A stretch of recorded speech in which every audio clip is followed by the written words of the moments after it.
ہم سب نے غریبوں اور بھکاریوں کو صدقہ دیا ہے۔ صدقہ دینا بھی اچھی عادت ہے، لیکن یقین کیجئے ضرورت مندوں کی مدد کا جو طریقہ اس کہانی میں بتایا گیا ہے وہ یقیناً آپ کا دل چھو لے گا۔ یہ ویڈیو دیکھ کر آپ بھی سوچیں گے کہ کیوں نہ کسی ضرورت مند کی اسی طرح مدد کی جائے۔ ایک آدمی کسی سڑک پر چل رہا تھا۔ اس نے دیکھا کہ سامنے بجلی کے کھمبے پر ایک کاغذ چھپا ہوا تھا۔ اس میں لکھا تھا کہ کل اس راستے سے گزرتے ہوئے میرے 50 روپے کہیں گر گئے، میں ٹھیک سے نہیں دیکھ سکتا، برائے مہربانی اس سڑک پر کسی کو میرے 50 روپے ملے تو اس پتے پر بھیج دیں۔ نیچے ایڈریس پڑھ کر وہ شخص وہاں جانے کا دل کرنے لگا۔ آدمی کو یاد آیا اور اس کی طرف چلنے لگا۔ وہاں جا کر جب اس نے پکارا کہ دیکھا کہ گلی کے آخر میں ایک جھونپڑی ہے اور وہاں سے ایک بوڑھی عورت چھڑی کے سہارے باہر نکل رہی ہے۔ اس شخص کو معلوم ہوا کہ وہ بوڑھی عورت وہاں اکیلی رہتی تھی۔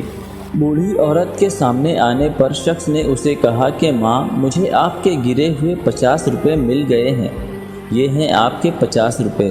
اس شخص کی بات سن کر بوڑھی عورت رونے لگی اور بولی، بیٹا، کل سے اب تک تقریباً 20 سے 25 لوگ مجھے 50 روپے دے کر چلے گئے ہیں۔ میں ٹھیک سے نہیں دیکھ سکتی بیٹا، میں پڑھ لکھ بھی نہیں سکتی، پتہ نہیں کس نے میری حالت دیکھ کر میری مدد کی ہے۔ آدمی کے اصرار پر بوڑھی عورت نے اس سے 50 روپے لے لیے، لیکن آدمی سے درخواست کی کہ وہ پیغام پھاڑ دے اور جاتے وقت اسے پھینک دے۔ نہ جانے کس نے مجھ پر ترس کھا کر ایسا کیا ہے۔ آدمی نے سر ہلایا اور بوڑھی عورت کی بات مان لی۔ تھوڑی دور جانے کے بعد وہ شخص سوچنے لگا کہ مجھ سے پہلے جو 20-25 لوگ آئے تھے ان کو بھی اس بوڑھی عورت نے اس پیغام کو پھاڑنے کو کہا ہوگا، لیکن آج تک کسی نے نہیں پھاڑا، پھر میں اسے کیسے پھاڑوں؟ اس شخص کے دل میں اس شخص کے لیے احترام کا احساس تھا جس نے اس بوڑھی عورت کی خدمت کا یہ طریقہ پایا۔ پھر کیا تھا، اس شخص نے وہ پیغام بھی بجلی کے کھمبے پر رہنے دیا۔ دوستو، ہم اس کہانی سے سیکھتے ہیں کہ ہمیں صرف اپنا کام کرنے کی خواہش ہونی چاہیے۔ مدد کرنے کے بہت سے طریقے ہیں۔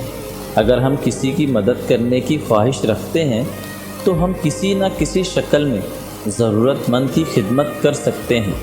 اگر آپ کو یہ ویڈیو ذرا بھی اچھی لگی ہو تو واٹس ایپ یا فیس بک میں ایک مرتبہ شیئر ضرور کریں، اور ہاں، اپنی رائے کمنٹ سیکشن میں